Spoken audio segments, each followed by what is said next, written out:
इंसान बाहर से सब दिखता है पर अंदर से इच्छाओं और वासनाओं का गुलाम है। हम सोचते हैं हम खुद को कंट्रोल कर रहे हैं, लेकिन असल में हमारा छुपा मन, हमारा अवचेतन मन हमको नचा रहा होता है। यह कड़वी सच्चाई फ्राइड ने दुनिया के सामने जब रखी तो दुनिया में एक तूफान सा मचा दिया।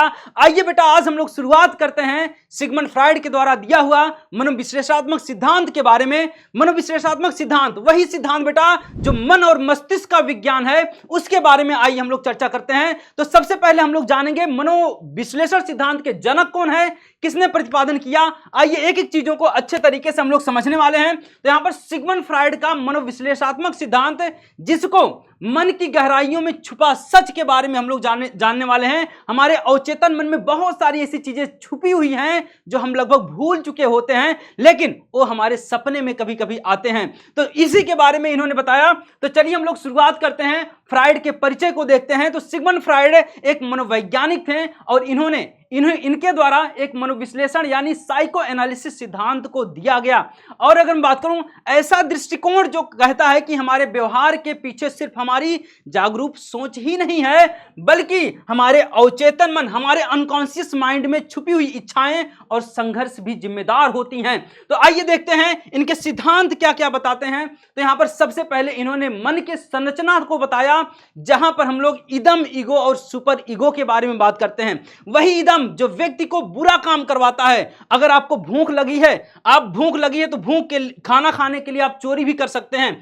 आपके मन में अगर सेक्स की भावना है तो आप किसी के साथ सेक्स भी करने के लिए लालायित होते हैं। अगर आपके ड्रिंक करना है, ड्रग्स लेना है, ये हमारी जितनी भी बुरी आदतें हैं, कहीं ना कहीं हमारा ये जो वैड होता है, जिसको हम लोग इदम बोलते हैं, ये कहीं ना कहीं उसके लिए जिम्मेदार होता है।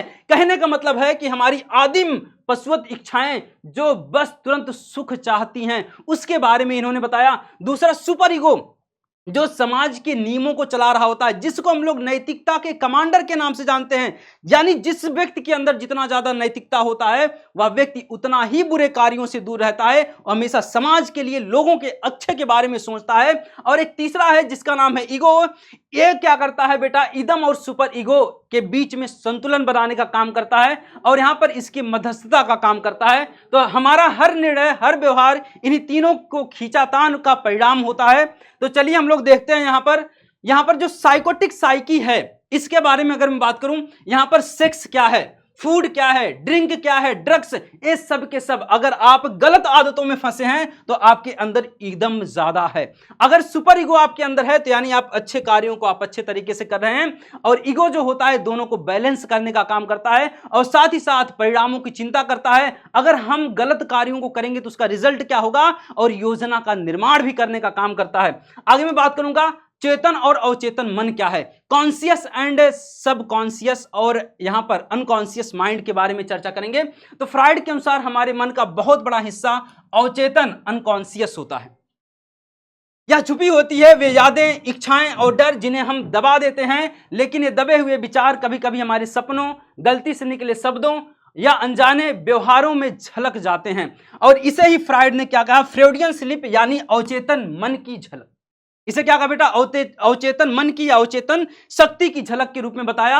और व्यक्तित्व और बचपन की भूमिका के बारे में इन्होंने बताया कि साइकोसेक्सुअल डेवलपमेंट हमारे 5 स्टेजेस में होते हैं। सबसे पहला ओरल स्टेज है, दूसरा हमारा एनल स्टेज है, तीसरा फैलिक स्टेज, लेटेंसी और जेनिटल स्टेज। यही 5 अवस्थाएं हैं जिसमें बताते हैं कि बच्चों में जो कामुकता होती है उनके बचपन से ही शुरू हो जाती है, जिसमें आप देखेंगे मुखी अवस्था, जिन्हें अगर किसी अवस्था में संघर्ष अधूरा रह जाता है तो व्यक्ति का असर दिखता है, व्यक्ति के व्यक्तित्व पर उसी का असर दिखता है। जैसे बचपन में असुरक्षा महसूस करने वाला व्यक्ति बड़ा होकर हमेशा क्या होगा, अत्यधिक नियंत्रण प्रिय या अस्थिर बन सकता है।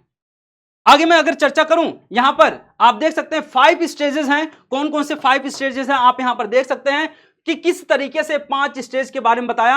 यहां पर ओरल स्टेज है जिसको हम लोग मुखी अवस्था बोलते हैं, इसमें बच्चा मुख के द्वारा आनंद प्राप्त कर रहा होता है। यहां पर दूसरा एनल स्टेज, जहां पर बच्चा मलमूत्र को त्याग कर आनंद प्राप्त कर रहा होता है।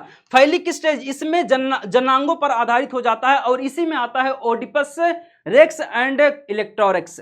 यहां पर अगर बात करूं, ओडिपस जिसमें लड़का जो है अपनी मम्मी से ज्यादा प्रेम करता है और लड़की अपने पापा से ज्यादा प्रेम करती है, इसलिए कहा जाता है कि लड़का मम्मी का मगरमच्छ और लड़की जो होती है पापा की परी होती है। और लेटेंसी स्टेज, इसमें सुप्तावस्था होता है, इसमें सेम जेंडर में बच्चा रहना शुरू हो जाता है। और जब आती है हमारी कौन सी अवस्था, जननांगी अवस्था, इसमें लड़का और लड़की में प्रेम होना शुरू हो जाता है। यही विषम लैंगिक, यानी लड़का जो है लड़का लड़की की तरफ और लड़की लड़का की तरफ अट्रैक्शन शुरू हो जाता है। और यही किशोरावस्था में बच्चे बर्बाद होते हैं।